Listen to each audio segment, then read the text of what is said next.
Microsoft Excel में आज हम सीखेंगे डेटा वैलिडेशन का यूज करना।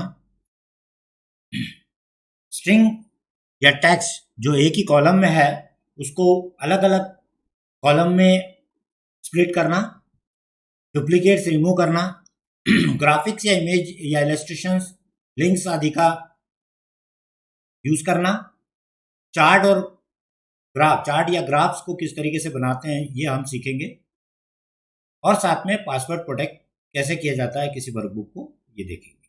ठीक है, आइए स्टार्ट करते हैं डेटा वैलिडेशन के साथ। डेटा वैलिडेशन का अर्थ क्या होता है ये समझ लें पहले। जब हम किसी भी वर्कबुक में काम करना स्टार्ट करते हैं, वर्कशीट में डेटा एंट्री करना स्टार्ट करते हैं, तो उस समय कुछ रूल्स होते हैं जो अगर आप सेट कर देंगे तो डेटा जो एंटर होगा वो वैलिडेट होकर एंटर होगा। यानी आप जिस प्रकार की डेटा एंट्री उसमें एक्सपेक्ट करते हैं उस सेल में, उसी प्रकार का डेटा एंटर किया जा सकेगा। उसके अलावा अगर कोई गलत डेटा एंटर करने की कोशिश भी करेगा तो वो उसको वार्निंग देगा, मैसेज देगा और उसको स्टॉप कर देगा। ठीक है, तो इसको कैसे यूज किया जाता है इसके लिए हमने एक एग्जाम्पल के थ्रू आपको ये क्लियर करते हैं। जैसे आप देख रहे हैं इस शीट में एक कॉलम में हमने ये आपके समझाने के लिए नोट किया हुआ, इसकी कोई आवश्यकता नहीं है, आप डायरेक्टली भी अप्लाई कर सकते हैं। राइट, अब हमने यहाँ पर लिखा हुआ है कि एज इस पर्टिकुलर एरिया में जो मैं एंट्री के लिए यहाँ पर सिलेक्ट किया हूँ इसमें 18 से 30 की ही एज एक्सेप्ट होना चाहिए। इसका मतलब है मैंने किसी को इंस्ट्रक्शन दिया, गाइड किया कि भाई इसके अंदर आपको एज जो भी डालेंगे वो 18 से 30 के बीच में ही ऐड करना है। लेकिन क्या गारंटी है कि जो एंट्री करने वाला है वो मिस्टेक नहीं करेगा? हो सकता है वो 17 एंटर कर दे या हो सकता है 35 एंटर कर दे। तो ऐसे केस में गार्बेज डेटा एंटर होने की पूरी संभावना बनी रहती है। तो हम अगर इसको वैलिडेट करवा लेंगे तो उसको वो प्रॉब्लम ही हमें फेस बाद में नहीं करना पड़ेगा। एक बात का विशेष ध्यान रखें कि डेटा वैलिडेशन एंट्री के पहले अगर आप करेंगे तो ज़्यादा यूजफुल होगा। एंट्री होने के बाद बीच में आपको याद आता है और फिर वैलिडेशन लगाएंगे तो जो नई एंट्री होंगी उसके लिए तो वो अप्लाई हो जाएगा, लेकिन जो पुराना डेटा है वो अपने आप ठीक नहीं होगा। That is to be corrected manually.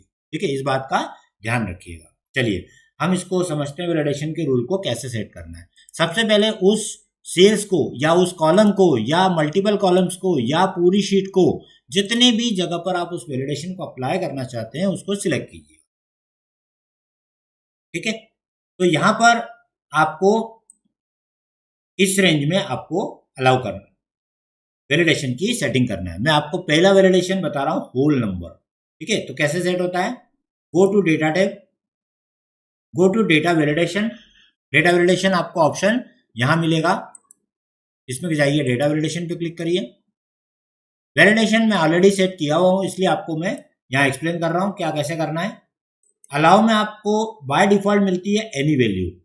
Any value का मतलब होता है कि एक्सेल कोई भी वर्कबुक जब आप ओपन करते हैं या नई क्रिएट करते हैं तो वर्कशीट में किसी भी प्रकार की वैल्यू एक्सेप्ट करने के लिए रेडी रहता है, तो that is called any value. लेकिन हम एनी वैल्यू नहीं चाहते हैं, हम चाहते हैं कि इसके अंदर केवल होल नंबर एंटर हो। ये सभी मैं एक एक करके बता रहा हूँ। होल नंबर सबसे पहले ले रहे हैं। होल नंबर का मतलब होगा इंटीजर वैल्यू, मतलब उसमें डेसिमल वैल्यू का यूज नहीं होगा। ठीक है, उसके बाद डेटा में हमने ऑप्शन में सिलेक्ट किया बिटवीन। क्यों बिटवीन यूज किया? क्यों greater than lesser than use नहीं किया? क्योंकि मैं चाहता हूं कि 18 से लेकर 30 के बीच में ही एज इस कॉलम में एंटर हो, तो इसलिए मुझे बिटवीन यूज करना है। आप बिटवीन, नॉट बिटवीन ये भी यूज कर सकते हैं। अगर मैंने नॉट बिटवीन यूज किया तो 18 से 30 को छोड़ के बाकी एक्सेप्ट करेगा, लेकिन 18 to 30 एक्सेप्ट नहीं करेगा, because I am setting the data validation rule as a not between. देखिए, इक्वल टू अगर हम कर देंगे तो कोई एक पर्टिकुलर वैल्यू लिखेंगे वही देगा। सपोज मैंने इक्वल टू 18 लिख दिया तो सिर्फ 18 ही एज एक्सेप्ट करेगा, 18 से कम भी नहीं करेगा, 18 से ज्यादा भी नहीं करेगा। नॉट इक्वल टू मतलब अगर मैंने नॉट इक्वल टू 18 लिख दिया तो 18 एक्सेप्ट नहीं करेगा, लेकिन 18 से कम भी कर लेगा और 18 से अबोव भी कर लेगा। ग्रेटर देन करेंगे तो केवल उस पर्टिकुलर 18 से ऊपर ही वैल्यू एक्सेप्ट करेगा, उससे नीचे नहीं करेगा।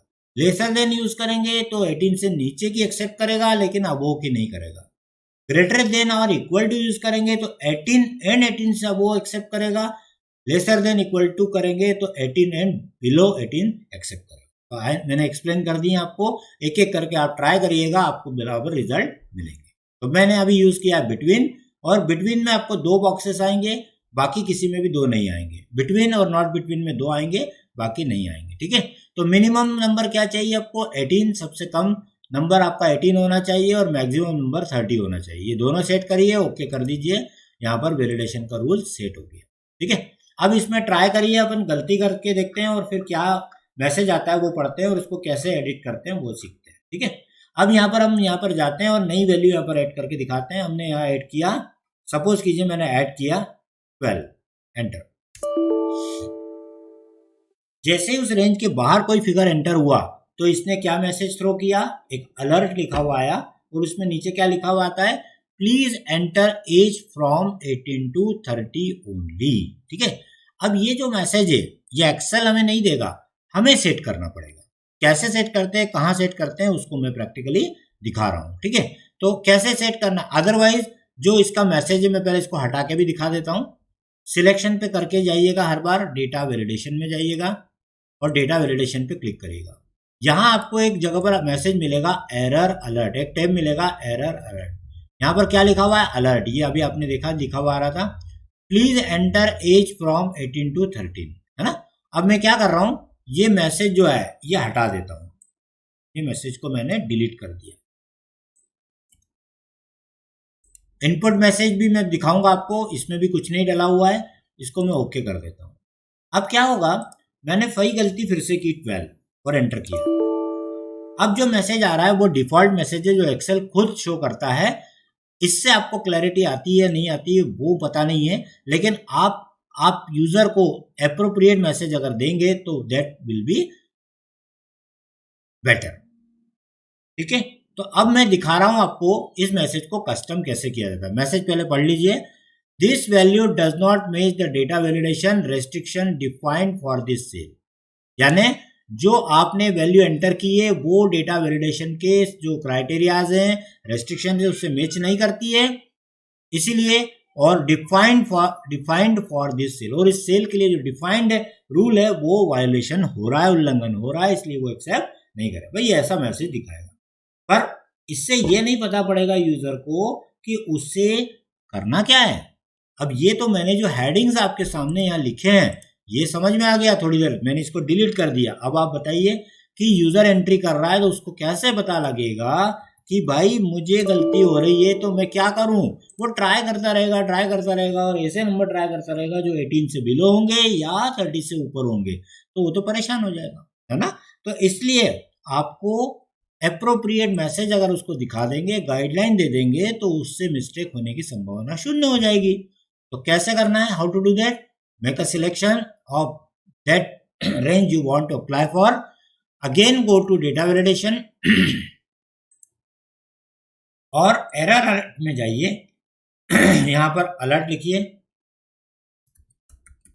अलर्ट, और क्या मैसेज दिखाना चाहते हैं? प्लीज एंटर एज फ्रॉम लिखिए, बिटवीन लिखिए, जो भी लिखना चाहते हैं, फ्रॉम 18 to 30 ओनली। ठीक है, जो मैसेज आप दिखाएंगे वो आएगा, राइट, कोई दिक्कत नहीं, ओके करिए। और यहाँ क्या लिखा हुआ है स्टाइल में? स्टॉप, मतलब वो स्टॉप हो जाएगा, इसी को आप बाय डिफॉल्ट रखिए।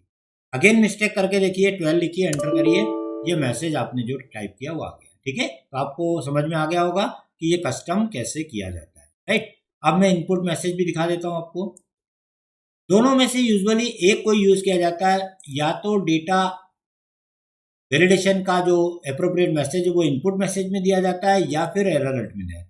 और अगर आप दोनों में डाल दोगे तो भी कोई प्रॉब्लम नहीं है। ठीक है, आप सपोज कीजिए मैंने एरर अलर्ट का ये वाला मैसेज यहाँ से कट कर देता हूँ और इनपुट मैसेज के बॉक्स में पेस्ट कर देता हूँ और ओके करता हूँ। तो इससे क्या होता है, इससे ये होता है कि जो सिलेक्टेड रेंज जिस पे आपने ये डेटा वैलिडेशन अप्लाई किया है उसकी प्रत्येक सेल पे ले जाएंगे तो ये मैसेज दिखेगा, अलर्ट प्लीज एंटर एज, ये हमेशा दिखता रहेगा। आप इसको गाइडलाइन के रूप में हमेशा देखना चाहते हैं तो इट्स ओके, बट अगर आपको एक बार पता लग गया है कि यस ओके 18 to 30 के बीच में डालना है, फाइन।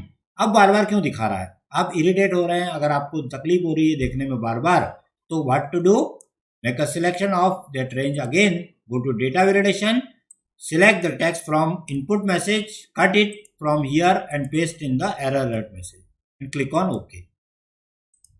और फिर डेटा एंट्री करके देखिए, आप बराबर वो मैसेज बराबर दिखाने लगेगा। ठीक है, आई होप आपको समझ में आ गया होगा कि किस तरीके से फिगर के बेस पे डेटा वैलिडेशन लगाना चाहते हैं, राइट।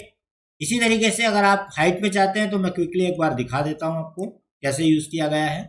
इसको सिलेक्ट कीजिए, डेटा वैलिडेशन में जाइए, डेटा वैलिडेशन में सेटिंग में देखिए क्या यूज किया मैंने, डेसिमल। होल नंबर के बाद मैंने यूज किया डेसिमल। डेसिमल क्यों यूज किया मैंने, क्योंकि मुझे हाइट जो है वो 5.5 इंच से लेकर 6.5 तक ऐड करवाना है। मैं क्या चाहता हूं कि इस पर्टिकुलर डेटा रेंज में कोई भी हाइट अगर अपनी एंटर कर रहा है तो वो 5.5 से नीचे नहीं होना चाहिए और 6.5 से अब वो नहीं होना चाहिए। तो वो आप यहाँ स्पेसिफाई कर दीजिए, उसका प्रॉपर एरर मैसेज डाल दीजिए, please enter height between 5.5 and 6.5 only. Okay, तो ये आपको उसी के अंदर करेगा। आप गलत डाल के देख लीजिएगा, एरर थ्रो हो जाएगी। सपोज मैंने 4.2 डाल दिया, एंटर, तो वो मैसेज दिखने लगेगा। ठीक है, तो ये एक बहुत अच्छा फीचर है जो मेरे हिसाब से आपको डेटा एंट्री के पहले ही सेट कर देना चाहिए, ताकि जो आप चाहते हैं वही हो, बाकी नहीं हो। और ये जो मैं हेडिंग पे ये डाल के आपको दिखा रहा हूँ, ये सब ऑप्शनल है, समझाने के लिए। आप ऐसा डालें, जरूरी नहीं है। ये मैसेज आप कहाँ डाल दीजिए, आपके एरर अलर्ट में। ठीक है, अब अगला एक फीचर, कई बार आपको ऑप्शन लिस्ट का काम पड़ता है। जैसे मैं चाहता हूं कि यहाँ पर एक लिस्ट बन जाए और इसके अंदर मैं ऐड कर दूं डिपार्टमेंट के नाम। पहले मैं इसको हटा के दिखा रहा हूं, data validation, setting, clear all, सब कुछ हटा के दिखा रहा हूं। ठीक है, अब मैं आपको पहले इसकी प्रॉब्लम बताता हूँ। ये तो इट्स ओके, समझ में आ गया। अब क्या होता है, कई बार आप वैलिडेशन नहीं समझ पा रहे हैं या यूज प्रॉपर नहीं कर पा रहे हैं, तो आपको समझना बहुत जरूरी है। तो इसको समझिए। कई बार क्या होता है कि एक ही शीट के अंदर कई लोग काम करते हैं, सभी की टाइपिंग अलग अलग प्रकार से होती है। आपकी भी एरर, आपकी एंड से भी एरर हो सकती है। जैसे मैं लिख रहा हूं अकाउंट्स, ठीक है, ACCOUNTS। अब मेरे हाथ से एक स्पेलिंग हो गई ACOUNTS, फिर कोई तीसरा व्यक्ति आता है या मेरे ही हाथ से जो है ACCCCOUNTS हो गया। Is it possible? बिल्कुल पॉसिबल है। ऐसी गलती या स्पेलिंग कोई और हो गई होगी, कुछ भी हो गया होगा, तो गलत स्पेलिंग मेरी एंट्री होने की संभावना होगी। तो इससे क्या होता है, जब आप डेटा फिल्टर लगाते हैं, आपको मैंने डेटा में सिखाया था फिल्टर, तो आपने जब यहाँ फिल्टर लगाया तो आप देखेंगे क्या, ड्रॉप डाउन लिस्ट में आपको 3 प्रकार के वेराइटी दिखेगी एक एक डिपार्टमेंट की। ऐसे 10 डिपार्टमेंट हो गए, पता नहीं कितनी आपकी गलतियां हुई होंगी, उसके अकॉर्डिंग यहाँ एक एक अलग बताएगा। क्यों? क्योंकि इसको इतना सेंस नहीं है कि ये समझ ले कि ये तो तीनों एक ही है। ये एक एक स्पेलिंग को एक एक अलग अलग वैल्यू मानता है।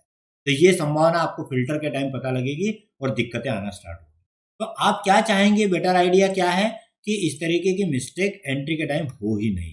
तो इसके लिए क्या सुविधा है, आप रेंज को सिलेक्ट कीजिए या पूरे कॉलम को सिलेक्ट कीजिए, go to data validation once again, now pick up the list. Decimal के बाद ऑप्शन है लिस्ट, और लिस्ट में आप अगर लिस्ट लंबी नहीं है, छोटी है, तो आप यहीं पर टाइप कर दीजिए। जैसे मेरे पास 5 डिपार्टमेंट है, तो मैंने अकाउंट्स, फिनेंस, परचेज, सेल्स और मार्केटिंग, और है तो और लिख दीजिए। अगर छोटी लिस्ट है तो आप टाइप कर दीजिए, और अगर आपके पास ज़्यादा लिस्ट है तो ब्राउज करके यहाँ पे टाइप कर लीजिए पूरी लिस्ट को और इसको सिलेक्ट करके दे दीजिए, ओके कर दीजिए। अब आप देखेंगे ड्रॉप डाउन लिस्ट में अकाउंट, फाइनेंस, परचेज, सेल, ये स्पेलिंग जो आप लिखे ये 100% सही लिखेगा, क्योंकि ये स्पेलिंग सब जगह पर यूज में आएगी। आपको केवल ड्रॉप डाउन लिस्ट में क्लिक करवाना है बंदे से और वो उसकी एंट्री उसी में से करेगा। अब अगर वो गलती से टाइप करने की कोशिश करता है और गलत स्पेलिंग टाइप करने की कोशिश करता है, तो वो उसको एक्सेप्ट ही नहीं करेगा। क्या मैसेज आया, जो डिफॉल्ट मैसेज है वही आ गया। इसको कस्टम कर लीजिएगा। कैसे करते कस्टम मैं सिखा चुका हूँ, फिर दिखा देता हूँ एक बार और। डेटा वैलिडेशन में जाइएगा और एरर अलर्ट में जाइएगा और मैसेज में टाइटल में टाइप करिएगा अलर्ट, यानी सावधान, और यहां लिख दीजिएगा please select department from given list only, ये लिख दीजिए, ओके। अब आप कोई गलती करते हैं, जैसे मैंने, या कोई नया डिपार्टमेंट लिखते हैं, देखिए एक और बात बता देता हूँ। सपोज मैंने यहाँ पर एडमिन डिपार्टमेंट लिखा, अब इसकी स्पेलिंग तो कोई गलत भी नहीं है, एंटर करेंगे तो भी ये ऐसे मैसेज थ्रो करेगा कि आप ड्रॉप डाउन लिस्ट से सिलेक्ट करेंगे। अब आप बोलेंगे मेरे पास ड्रॉप डाउन लिस्ट में तो है ही नहीं, तो क्या करेंगे, तो उसका सिंपल सॉल्यूशन है make a selection of that list again, go to data validation, then again go to setting and type your newly enter department ADMIN, enter करिए। अब आप ड्रॉप डाउन लिस्ट में देखिए आपको एडमिन मिल जाएगा। ठीक है, आ गया एडमिन। ठीक है, किसी पुराने को चेंज करना हो तो भी ड्रॉप डाउन से ही करना है। ठीक है, और गलती करने की कोशिश करिए एक बार आप यहाँ पर, जैसे मैंने लिखा ADMIN एडमिन, तो मैसेज आ जाएगा please select department from given list. तो ये है वैलिडेशन का ड्रॉप डाउन लिस्ट क्रिएट करना। ये सब ड्रॉप डाउन लिस्ट की कभी भी जरूरत पड़े यहाँ से बना लीजिएगा। सिमिलर तरीका है अगर आप चाहते हैं कोई डेट के ऊपर लगाना कि 1190 से लेकर 31/12/2000 तक की डेट एक्सेप्ट करे, तो वो भी आप डेटा वैलिडेशन के थ्रू आसानी से कर सकते हैं। यहाँ ऑप्शन चूज करना है, लिस्ट के बाद डेट, बिटवीन डालना है, डेट डालिए जो स्टार्टिंग डेट है, एंड डेट डालिए, ओके कर दीजिए। मैसेज अगर आप अप्रोप्रिएट वहाँ दिखा रहे हैं तो अप्रोप्रिएट मैसेज दिखा दीजिएगा और उसको वो चूज कर लेगा। ठीक है, टाइम डालिएगा, टाइम में भी वही है, मैं आपको दिखा देता हूँ डेटा वैलिडेशन कैसा लगा हुआ है। बिटवीन 9:00:00, इसका मतलब है कि आपका मॉर्निंग का AM का सुबह 9 से लेकर शाम को 6 बजे तक का ही टाइम अलाउड है, इसके पहले इसके बाद का डेट नहीं। टाइम ना ले तो टाइम फंक्शन यहाँ यूज कर लीजिए। ठीक है, ओके। उसी तरीके से कभी भी टेक्स्ट की लेंथ पता लगानी है, जो यहाँ मिसिंग है, मैं बता देता हूँ आपको कैसे पता लगाना है। यहाँ पर टेक्स्ट की लेंथ कितनी है, ये वाली टेक्स्ट की लेंथ। ठीक है, इसके लिए भी आप यूज कर सकते हैं। यहाँ पर जैसे मैं चाहता हूं कि यहाँ पर रिमार्क्स के कॉलम डाल देता हूं। ठीक है, और यहाँ मैं चाहता हूं कि आपको 25 कैरेक्टर तक की परमिशन देनी है, तो सिलेक्शन बनाइए, डेटा वैलिडेशन में जाइए, सेटिंग में जाइए, टेक्स्ट लेंथ में जाइए और यहाँ पर दीजिए lesser than, greater than, equal, less than equal to, क्योंकि इससे मैक्सिमम आप इससे ज़्यादा नहीं चाहते हैं। तो आपने लिखा यहाँ पर 25। ठीक है, मैंने एग्जाम्पल के लिखा, बढ़ा भी सकते हैं, 25 कर दीजिए।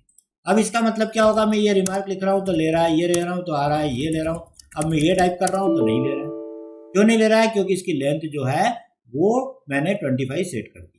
तो जब आप कभी चाहते हैं कि किसी कॉलम के अंदर एंटर जो वैल्यूज हैं वो एक स्पेसिफिक लेंथ तक ही एक्सेप्ट करे, नंबर हो या कैरेक्टर हो, तो वो टेक्स्ट लेंथ फंक्शन से आसानी से यूज की जा सकती है। ठीक है, आई होप आपको ये कंसेप्ट क्लियर हो गया होगा। ठीक है, आइए देखते हैं टेक्स्ट टू कॉलम कैसे यूज किया जा सकता है।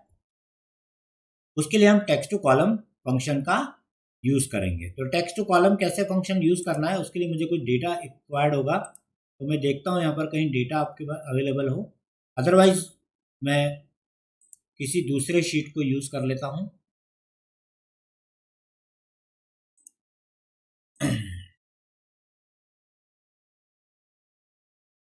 एक शीट हम यूज कर लेते हैं जिसके अंदर हमारे पास डेटा अवेलेबल हो, जैसे हमने एग्जांपल के लिए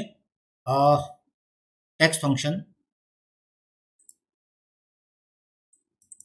एक शीट यूज कर लेते हैं, ये स्ट्रिंग फंक्शन की, ये डेटा। ठीक है, परफेक्ट है ये शीट उस काम के लिए। ठीक है, अब ये देखिए इसमें मनोज कुमार साहू, ये डेटा आपका अलग अलग अलग अलग कॉलम में आप देना चाहते हैं। ये एक ही कॉलम में आ गया है, लेकिन किसी ने कहा नेम, उसका मिडिल नेम और उसका सरनेम अलग अलग कर दो।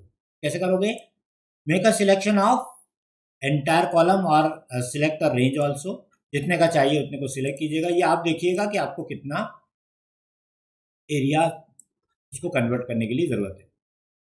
गो to data, use text to column, text to column कीजिए, डिलिमिटेड ऑप्शन पे टिक लगा के रखिएगा, नेक्स्ट पे जाइएगा, सेपरेटर बताइएगा, डिलिमिटर कहलाता है सेपरेटर, मतलब कौन सा डिलिमिटर इसमें यूज में आ रहा है। तो मेरा यहाँ पर मनोज और कुमार, कुमार और साहू के बीच में गैप किससे में डिनोट हो रही है, स्पेस से, तो स्पेस दबा दीजिए। यहाँ आपको देखिए वर्टिकल स्ट्रिप्स आ गई हैं और फिनिश कर दीजिए। आप देखेंगे मनोज इसमें आ गया, कुमार इसमें आ गया और साहू इसमें, राइट।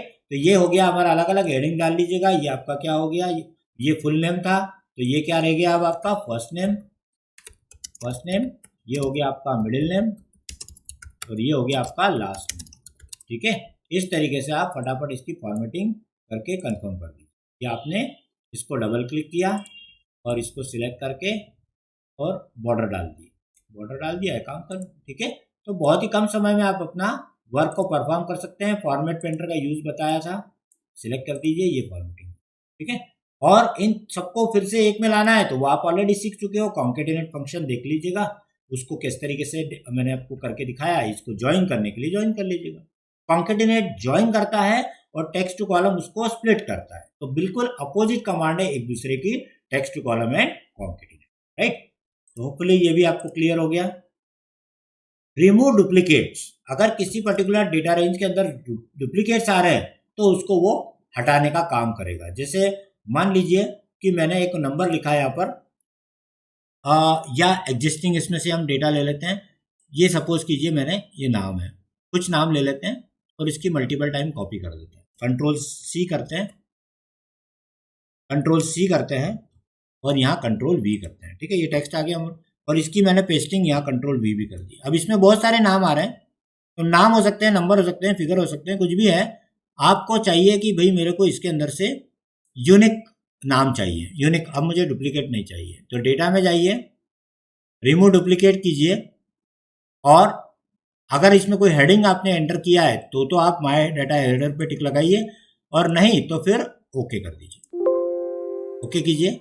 ये देखिए अब यूनिक रह गए हैं, जो डुप्लीकेट थे वो नाम सारे रिमूव हो गए, ठीक है। तो रिमूव करने के लिए आपको डेटा टैब में डेटा वैलिडेशन के ठीक ऊपर रिमूव डुप्लीकेट ऑप्शन मिल जाता है, तो इसकी मदद से आप इसको आसानी से कर सकते हैं। ये रिमूव डुप्लीकेट हो गया, डेटा वैलिडेशन हो गया आपका, टेक्स्ट टू कॉलम हो गया, रिमूव डुप्लीकेट हो गया।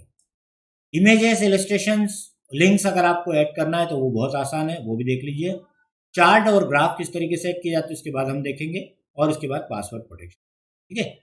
इमेज, इलस्ट्रेशंस और ये सब आपको ऐड करना है अगर किसी भी शीट में, तो वो बहुत आसान है। इंसर्ट, इसमें मुझे ज़्यादा समय नहीं लगेगा बताने में, बिकॉज आपने इनको यूज़ किया हुआ है। जैसे आपको कभी काम करते समय कोई पिक्चर यहाँ लेना है तो आप पिक्चर पे कीजिएगा, और जो भी पिक्चर आप यहाँ से पिकअप करते हैं वो पिक्चर वहाँ कॉल हो जाएगी। जैसे सपोज कीजिए डी ड्राइव में मैंने यहाँ पर कोई भी एक इमेज ले लेते हैं, तो आप देख सकते हैं कि एक इमेज जो है वो यहाँ ऐड हो गई है। छोटा बड़ा करना है, ये सब आपको पावर पॉइंट वर्ड इसमें आपको मैं बता चुका हूँ, ठीक है। तो ये सब आप इजीली कर सकते हैं, ठीक है। तो ये आपने इमेज इंसर्शन देखा।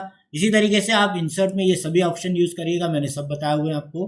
तो आप इसमें पिक्चर भी ऐड कर सकते हैं, इसको आप इसमें टेबल में भी कन्वर्ट कर सकते हैं इसको, ये भी एक अच्छा फीचर है।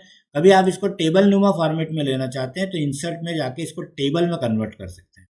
टेबल के अपने फायदे हैं, बेनिफिट्स हैं, जो आप इसका एंजॉय कर सकते हैं। टेबल पे जाइए, हेडर है ही ऑलरेडी, ओके कर दीजिए, ये टेबल में आ गई, ठीक है। तो टेबल के फीचर आपको मिलेंगे इसमें, आपको ये सब फीचर जो मैं आपको सिखा चुका हूँ ये सब मिल जाएंगे। तो इस तरीके का आपको अगर कोई फॉर्मेटिंग और ये रिक्वायर्ड है तो आपकी नॉर्मल टेबल को आप पहले कन्वर्ट कर लीजिए इसमें टेबल में, और उसके बाद इसको फॉर्मेटिंग कर लीजिए, और टेबल के सारे फीचर एंजॉय कर सकते हैं आप, राइट। तो ये टेबल यहाँ से आ जाएगी। उसके बाद आपको ये सारे बाकी के ये मैंने बताए थे आपको। अभी मैं आपको चार्ट पे फोकस करूंगा, तो आपको यहाँ बता रहा हूँ इलस्ट्रेशंस इसी तरीके से यूज़ कर लीजिएगा। आपको कुछ और भी रिक्वायरमेंट है, लाइक मैंने शेप्स बताए थे आपको, ये सब आपको यूज़ करना है तो कभी भी आप किसी भी शेप को कॉल कर सकते हैं और एडिट कर सकते हैं, ये एक्सेल में भी हो जाएगा, राइट। हम अब फोकस करते हैं चार्ट के ऊपर। तो चार्ट यानी ग्राफ किस तरीके से एक्सेल में बनते हैं वो हम यहाँ पर देखते हैं, ठीक है। तो हम चार्ट यानी ग्राफ, इसको हम देखते हैं किस तरीके से ग्राफ बनाए जाते हैं। और ग्राफ होते क्या हैं? Graph is nothing but only representation of your numeric values in the form of graphics. तो एक ग्राफिक्स के थ्रू अगर कोई भी आपको दिखाया जाता है, डेमोन्स्ट्रेट किया जाता है, तो वो जल्दी आई कैचिंग होता है और पिकअप भी आपका फास्ट होता है और आप उसको इजीली समझ सकते हैं, ठीक है। तो इसके अंदर आपको ग्राफ जो है वो बनाना मैं आपको प्रैक्टिकली सिखा रहा हूं, किस तरीके से ग्राफ बनाए जा सकते हैं। तो इसमें ग्राफ बनाने के लिए आपको पहले कुछ डेटा एंटर करना होगा, उसी की हम वर्किंग करेंगे, ग्राफ अप्लाई करेंगे आपकी चॉइस का, ठीक है। यहाँ पर आपको ग्राफ जो है, मैं आपको डेटा इसमें से ले लेता हूँ तो ग्राफ बना के यहाँ पर बता दूँ, ठीक है। अब सपोज ये आपके पास डेटा अवेलेबल है और आप इसका ग्राफ बना। ग्राफ का केवल एक बात ध्यान रखिएगा इंसर्ट में जाके आपको ग्राफ बनाना है, चार्ट और ग्राफ एक ही बात होती है।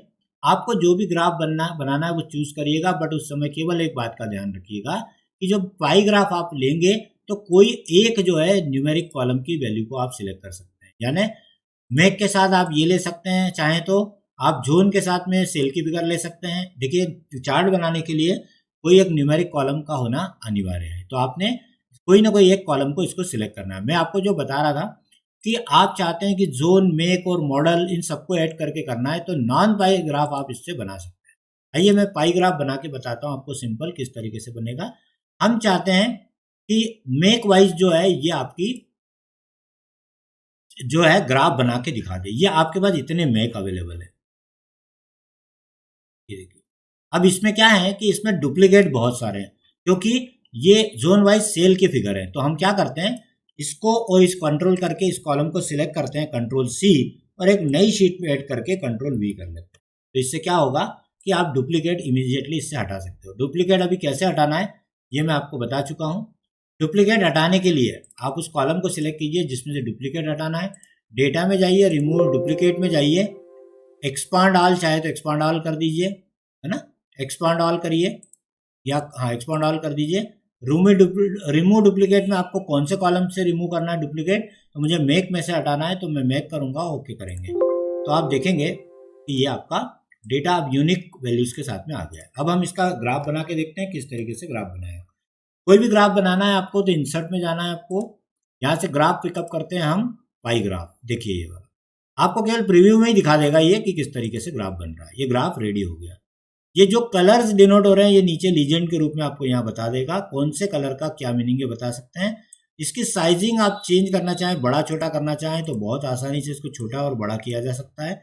छोटा भी हो जाता है, ये बड़ा भी हो जाता है, जैसे भी आप इसको स्केल करेंगे ये स्केलिंग कर देगा, ठीक है। अब यहाँ पर आपको ये सब चीजें बता रहा है, लेकिन आप ये देखना चाहते हैं कि इसमें जो फिगर आ रहे हैं वो यहाँ दिखाना चाहते हैं, तो इस पर राइट क्लिक करिएगा और एक ऑप्शन मिलेगा आपको यहाँ पर।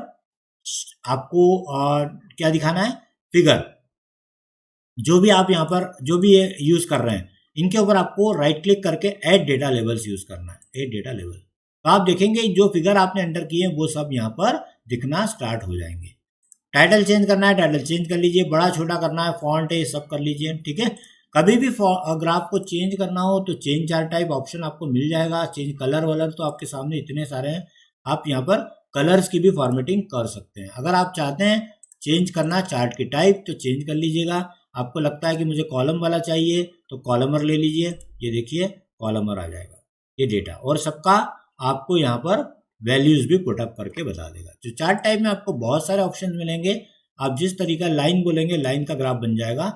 आप बोलेंगे अलग अलग टाइप के चार्ट्स हैं, उन सबको आप एक एक को देखिए, और इसमें से आपको जो भी चाहिए, बार वाला चाहिए बार ले सकते हैं, ये देखिए ये बार वाला चार्ट है, ठीक है। तो चार्ट जो भी आप आपकी चॉइस का चेंज करो, कॉपी पेस्ट करके इसको दूसरे ग्राफ में भी कन्वर्ट आसानी से कर सकते हैं, ठीक है। तो ये आपको चार्ट बनाने का तरीका यहाँ पर हमने बताया।